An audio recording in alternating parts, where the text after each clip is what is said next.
এই জামাত ইসলাম ধর্মের নামে ব্যবসা করে। এরাই কোরআন পড়িয়েছে। জহুরুল মাওলানা এদের নেতৃত্বে, এই আবু তালেবের নেতৃত্বে তারা সারা পাবনা থেকে জঙ্গি সন্ত্রাসী নিয়ে এসে তারা যেভাবে এই আটঘরিয়ার মাটিতে অপ্রীতিকর ঘটনা ঘটিয়েছে, এটা নজিরবিহীন হয়ে থাকবে সারাটি জীবন।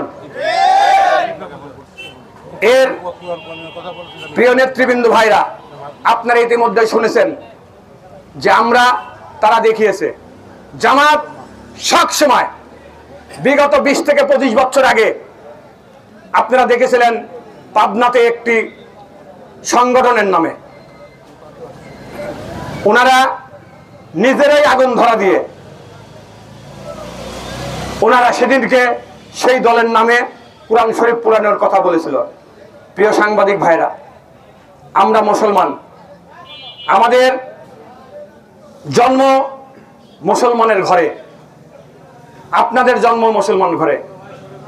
পৃথিবীতে বেঁচে থাকার জন্য এসেছি 50, 60, 70, 80 বছর, সর্বোচ্চ বাঁচলে 100 বছর বাঁচবো, কিন্তু অনন্তকাল থাকবো কবরে। আমাদের ধর্মগ্রন্থ কোরআন, সেই কোরআনকে, কোরআনের একটি অক্ষর যদি কোন লোক অপ্রীতিকর ভাবে তাকে সেটা অবমাননা করে, তাহলে আমাদের জীবন দিয়ে তার প্রতিশোধ নেব। আমরা কি কোরআনে আগুন দেওয়ার মানুষ? এই জামাত ইসলাম ধর্মের নামে ব্যবসা করে।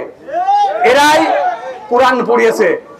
আপনারা সেদিন আপনারা সাংবাদিক ভাইরা আপনারা দেখেছেন, তারা দিনের আলোতে তারা আমাদের উপর সন্ত্রাসী কর্মকাণ্ড করে আমাদের 10-12 জন নেতা কর্মী সহ আহত করে, শতাধিক গাড়ি ভাঙচুর করে পার্টি অফিস ভাঙছে দিনের বেলা।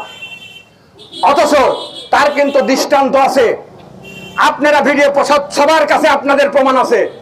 অথচ তারা কোরআন পড়ানোর জন্য যে মিথ্যা অপবাদটি আমাদের উপর দিয়েছে, সেটি কিন্তু দিনের বেলায় না, রাতে অন্ধকারে। এই কোরআন পড়ানোর জন্য এই জামাত ইসলামী দায়ী। তাদের শিবিরের ক্যাডার দিয়ে কোরআন পড়িয়ে তারা আমাদেরকে ছোট করার জন্য। বাংলাদেশ জাতীয়তাবাদী দল এদেশে 3বার ক্ষমতায় এসেছে, আওয়ামী লীগ নিষিদ্ধ করেছে। এদেশে আগামী দিনে রাষ্ট্র ক্ষমতায় বিএনপি আসবে ইনশাআল্লাহ।